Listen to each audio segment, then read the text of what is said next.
Hello and welcome, or welcome back. This is going to be the daily Dharma2, the extended reading from today's earlier messages.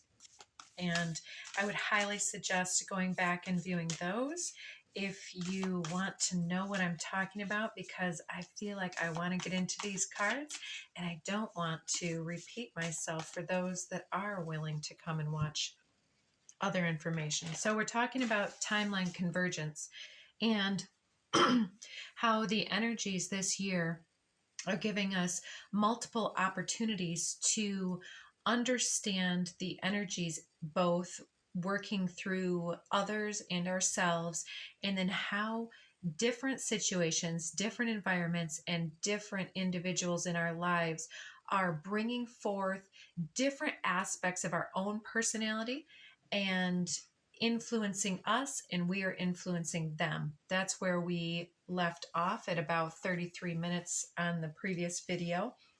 So clearly there's a lot of things. I'm going to link that video when the link is available, as well as two others below this one too, suggesting that there are possibly additional messages in the Saint Germain transmission, as well as in a recording that was uploaded here on the channel right around the time of Beltane, which was May 1st-ish. That those few days around there, the element of convergence kept coming through the card known as Celestial in the Return to Spirit deck. So I'd like to go and get through these preceding messages and throw out a couple cards and see if those want to come out again and show themselves. So the numbers 24, 43, or 10 may be something that have personal meaning for you. We were talking about the supreme virtue of interactions having to do with the element of being a sovereign individual, and then witnessing and allowing others to be their own sovereign individual, and to then, as long as there is harm to none, with the golden rule of do unto others, then and bring no harm, being one of those, what was it called? A supreme virtue that's superseding human law and ego. So to allow is to then allow others, is to allow ourselves to stay within our own sacred center, aligned with our own energy. But when we engage with other individuals, there's this idea of one individual, second individual, and then when they connect, there is always a third energy that generates from the energy combining within those two individuals. And whether it's being synergistically engaged or discordantly engaged. So constructive versus deconstructive interference patterning. So this can either cleanse our waters and help us to gain more hope, love, and connection, or it can pollute our waters with greater fear frequency, anger, and so on. So this ability for us to be the conduit of information that comes through us and to us, the way that we then push it back out into the world, either cleansed and cleared and something that we could term as like medicine for the people, I'm hearing, or whether we kind of aid to the pollution of the general collective by fear mongering and such. And each one of us is afraid of something, and so I'm sure we've been like, oh well, don't trust spiders, they could bite you if we've been bitten, or a little dog, you don't want to get too close to it, or blah blah blah. We might have some type of a fear that then, let's say it's like walking around, if we care for other individuals, care for our children, and we've been bitten as a child, we would instruct our child not to feel completely free to approach every single strange dog, right? As an intelligent individual, we say, I was burned, I was bitten, I'm going to keep my child safe. And that's kind of the way that individuals go out and face the world. And it doesn't have to be our dog bite. If our grandmother had a fear of drowning, for instance, coming through, then they would have certain restrictions on their children and then their grandchildren, hopefully, that they're like, oh, well, be cautious of the water. And so here we are, maybe 2, 3 generations later, and we don't understand necessarily why the water is so bad, but we know it's to be feared, right? Or maybe we know all these things because they're core beliefs. Core beliefs came through in the previous reading. So there's something here that we're encountering, and to allow others to have their ideas is one thing. We don't need to change them or to make that our job, but we always have the right to then say, well, not all water has sharks.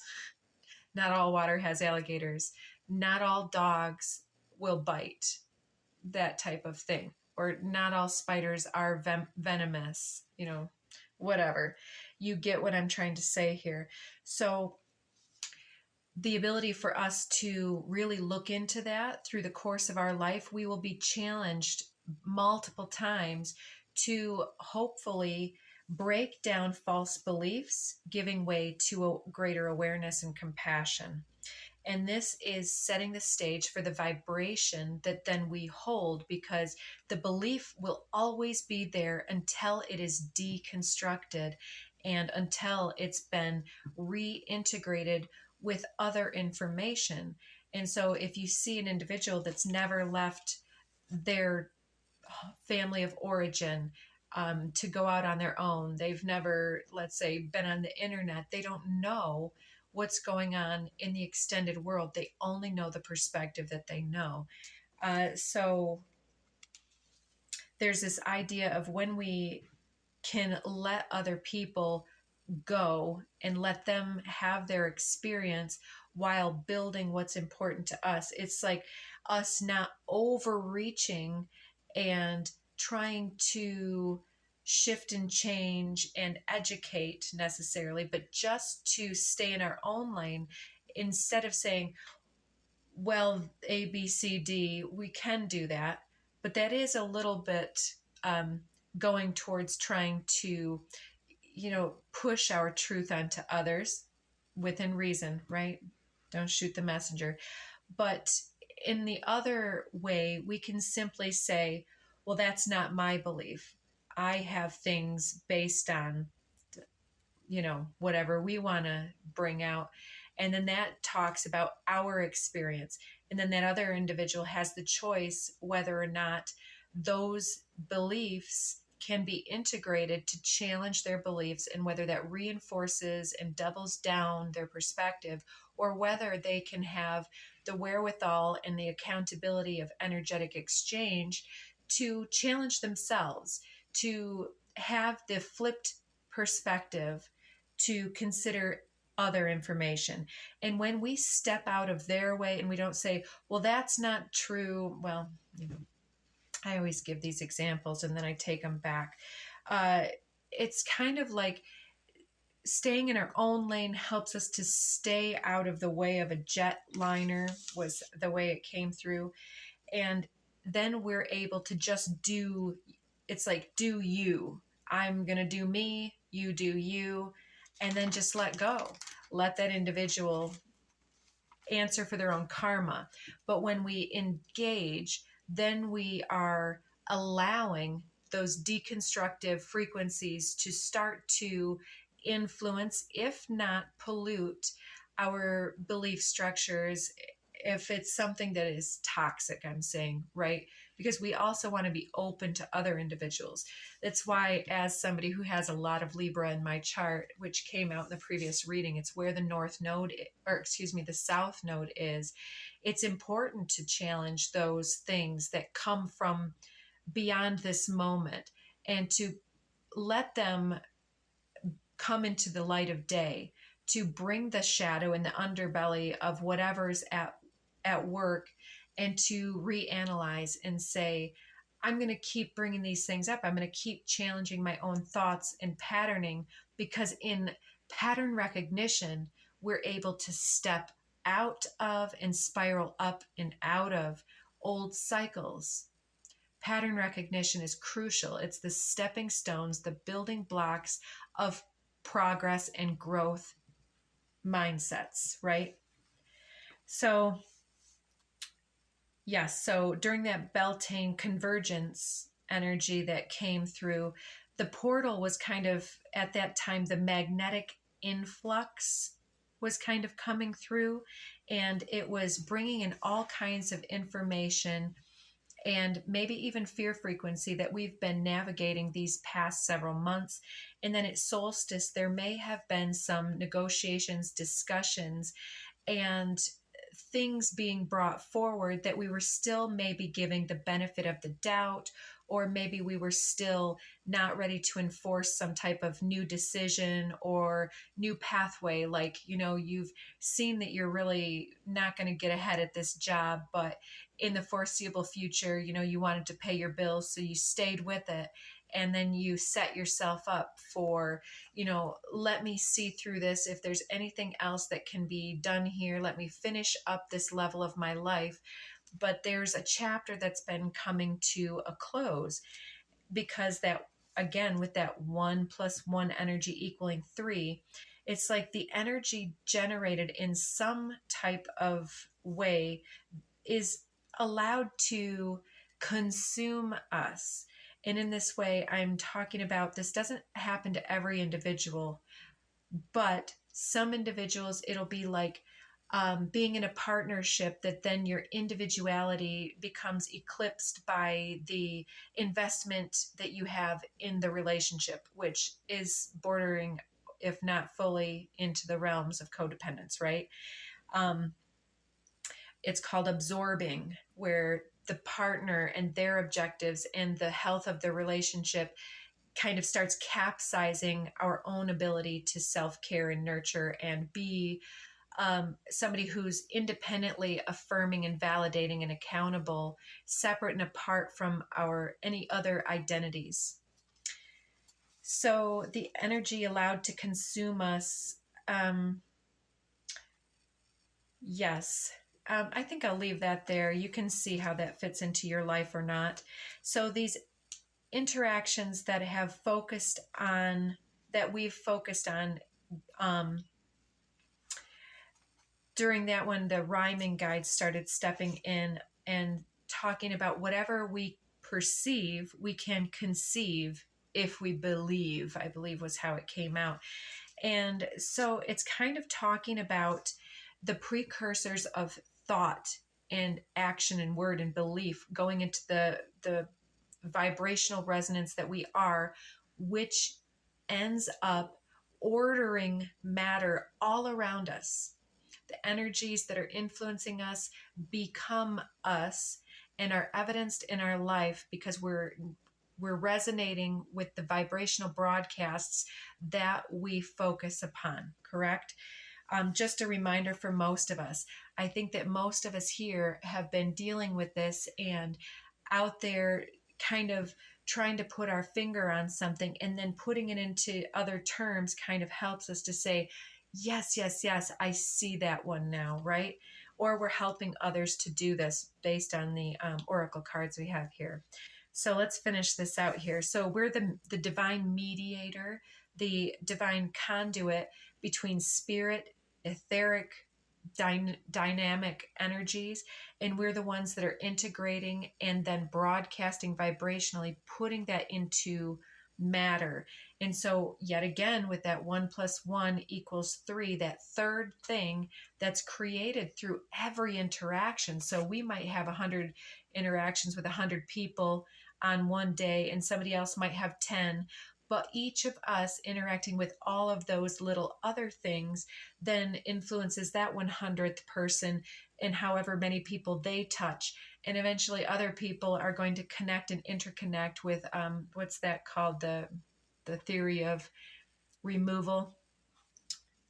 So we're actually being the witness, the observer that is able to put things in correct vibrational order by use of our attention, our intention, and keeping our own channels cleansed, clear, and operable, being willing to do the work, being willing to advocate and speak when it's necessary, because we are, and every engagement that we have are the birthing portals. They are the conduit of spirit into matter.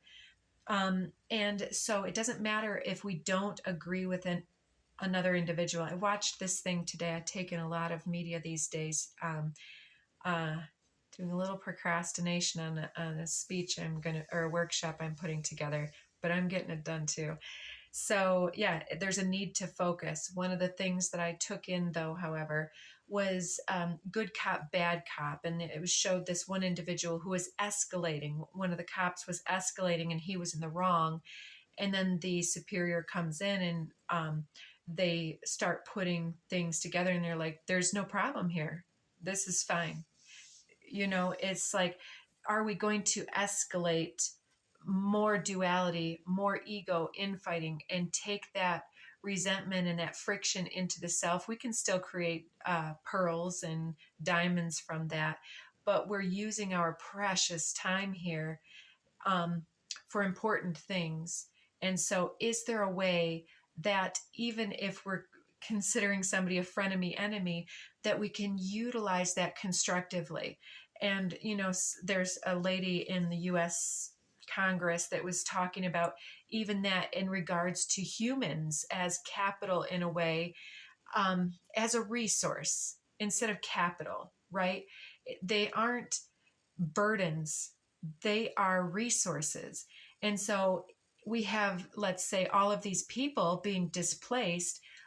Let's treat them with some type of sovereign respect and say, well, what are your skills? How can we join with these people? If we block them, they are a burden. But if we just allow and let them be sovereign individuals, they want to have a productive lifestyle, most likely, right? And so there's these values that are coming forward in our own lives too, like assimilation versus not. So that being said, are we birthing fear frequency or faith and love? Here comes 100 blueberries, but I only need 10. Am I going to just let them sit there and rot? Maybe not. Maybe I'm going to have blueberries 3 times today. Maybe I'm going to make a pie. So here there's also these messages of receiving reverberations. So the precursors to taking action, being able to perceive of the need to level up, taking time to be the observer here over the last several months, to let things come into greater contrast. An important law of attraction concept of just allowing and letting things speak, then we are able to assess, to discern for our own choices in sovereign energy, and to choose, therefore, to level up in timelines. So there's a lot of growth and learning here, and the need to not take others' energy into us, so to speak, which was something I did misspeak in the first one, and not to store their energy inside of us, even if it's their love. We need to, as sovereign beings, be our own, and accidentally I almost said only, affirmer, validator, and entity that will hold us accountable in some level there, but to also witness that there are always corrective frequencies going on all around us. And if we choose not to reindulge karmic patterning, then it's up to us to invoke Dharma in our life, which is the whole precedence for this broadcast that I'm bringing in. So I do hope that some of you guys are really starting to pick up the symbolic language that I speak in, and being able to understand how I'm translating and take your own messages from this. So also, as promised in the previous, there's this movie I took in recently called Coherence. It was some sci-fi, uh, something about quantum, and I don't want to give any spoilers, but it was talking about multiplicity and timelines, and it was showing the same group of people in multiple um, places. And the idea was that this woman came to is she said, well, maybe there's this thing that kind of spins us around and shoots us off into these random timelines based on the choices that they were making, so to speak. And so, in that way, this only came forward for me to just kind of talk about that. She called it a roulette wheel. And in that way, then she would spin off into a different timeline and a different timeline, you know.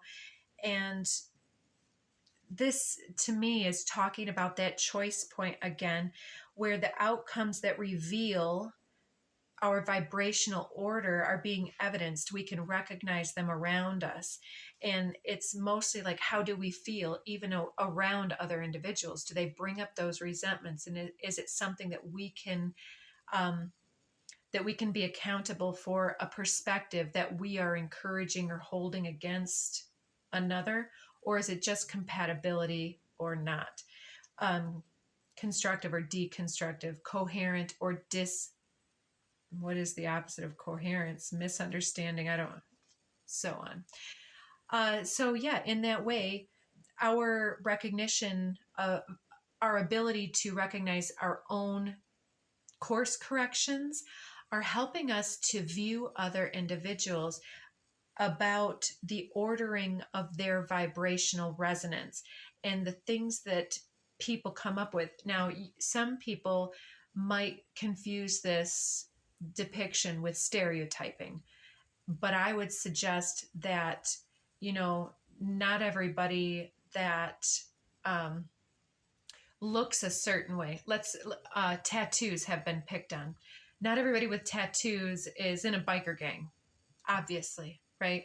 Not everybody who is a certain way or dresses a certain way will act in the way that we suggest. And those tuning in here pretty much know this, but there's always the pattern recognition coming forward again, where we recognize the combinations of things, whether expressed verbally or, you know, with eyes or, you know, hate looks and things like that. We can recognize vibrational frequencies on such a subtle level. Our subtle bodies are always in co-resonance with others. And when something feels off, when it feels weird in the body, trust the vibe. Don't question. So we're recognizing the ordering of vibes in other individuals, other beings, environments. And we're choosing to uplift and recognize choice points in the moment. It's like somebody said recently, every moment we're choosing. Every day we wake up and we get to choose red pill, blue pill. And every moment it's in a similar way. So there's a lot of health coming in, a lot of acceptance and release. And I was hearing mycelium. If you don't know what that is, it's like the network of roots underground that, like when we plow, we disturb that and it gets all broken apart. It can be considered to be like the neural net within the brain. All of the trees on the surface of the earth connect roots and share nutrients. And in the same way, people are very much like trees that have learned to defy gravity, and our root is actually energetic rather than static and in the firmament. So the mycelium here, the exchange of nutrients can happen within our personal exchanges.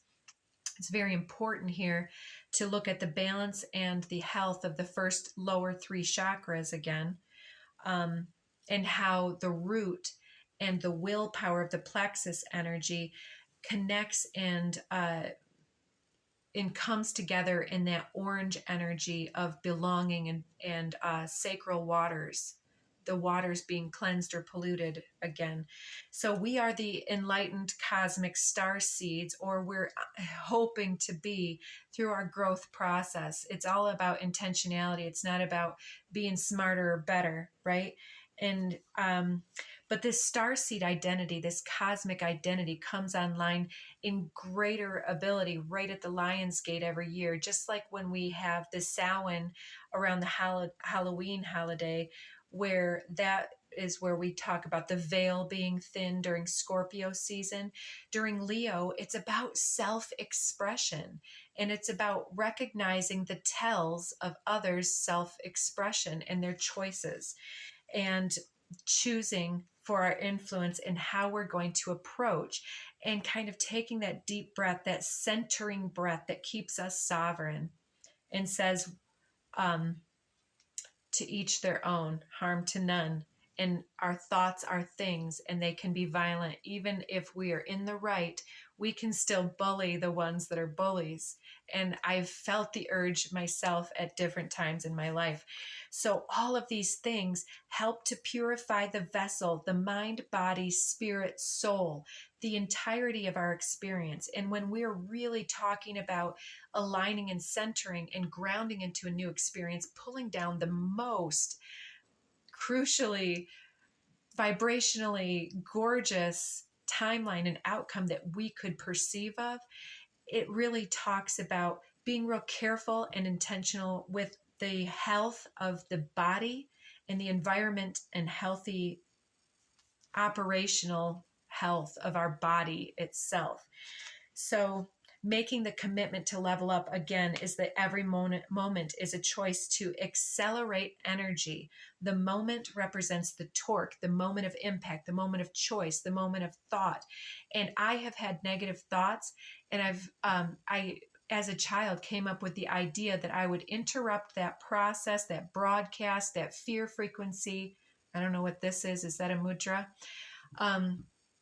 With humming. And I recently read, and it reminded me that humming is actually, supposedly, you cannot hold other thoughts while humming.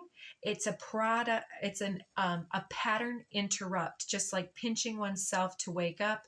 Humming interrupts the broadcast of something that you are choosing no longer to allow to influence or pollute your cosmic, miraculous body, mind, spirit space, and to hold that space as sacred. So this is like the 0 point field, and where we take back the energy. It's tapping in, it's hacking the matrix here, where that 0101 is like, one is action, but 0 is the multiplicity. It says I can do, be, say, think, and come out on the other end of this roulette wheel as anything I choose, but it's perhaps based a little more on resonance, frequency, and vibration than some would know. So then I was hearing interrelational inversion.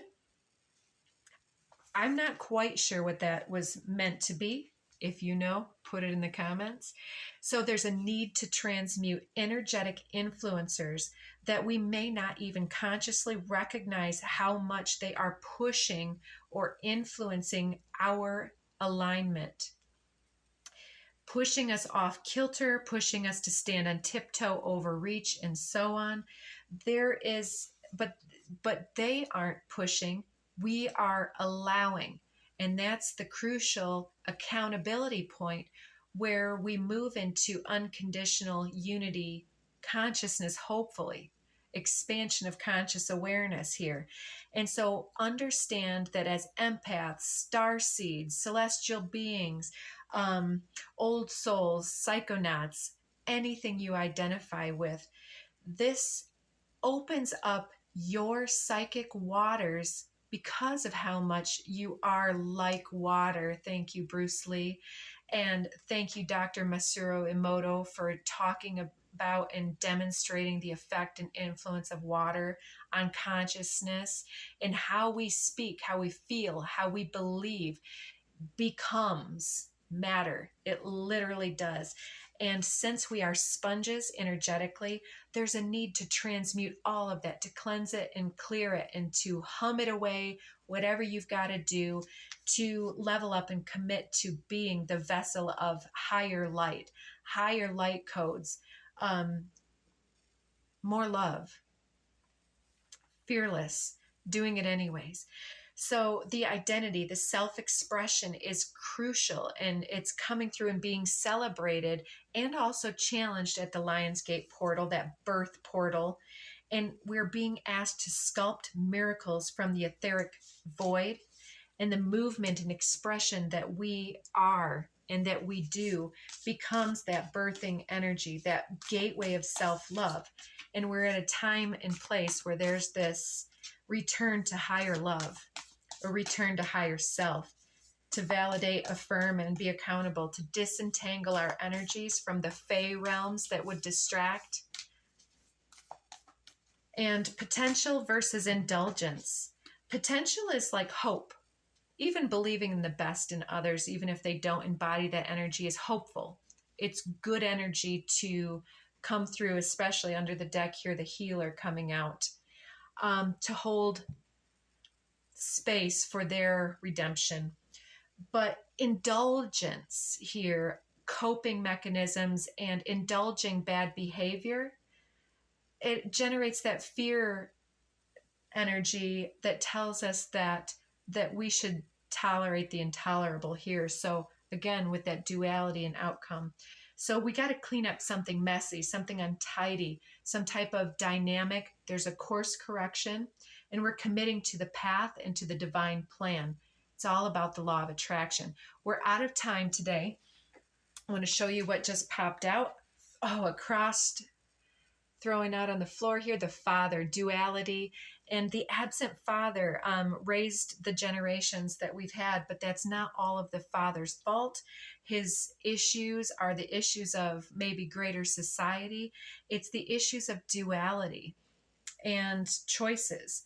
And with our divine vision here, look at that vision card. We are looking at this portal here in the eyes, and we are choosing to be wise, to guard the gateway to our energy in a whole new way, so that we can be the gatekeeper for both our energy and for something else that's important for us, such as our body, the gatekeeper to your body. Yes, the vessel. You are the vessel that holds consciousness, and under here the sword, to cut out any type of dishonorable behavior from your energetic spheres, especially if that's some of your inner thoughts and beliefs that are outdated and that hold you down or keep you small, or feeling like you're not good enough, that you're not loved. That is utterly false, and I'm here to break down those false beliefs. So we've got a lot of synergy that wants to come through, and let's just see if we will be blessed. There it is. Let's get this here. Look beyond the surface. Childlike devotion will help you get that spark of life, and total submersion. I love those energies for you. Don't be afraid to immerse in a project entirely, especially if that's your spiritual integration of your healing process here. Give it 100% of your energy. You may find what your life has been lacking recently and get back to that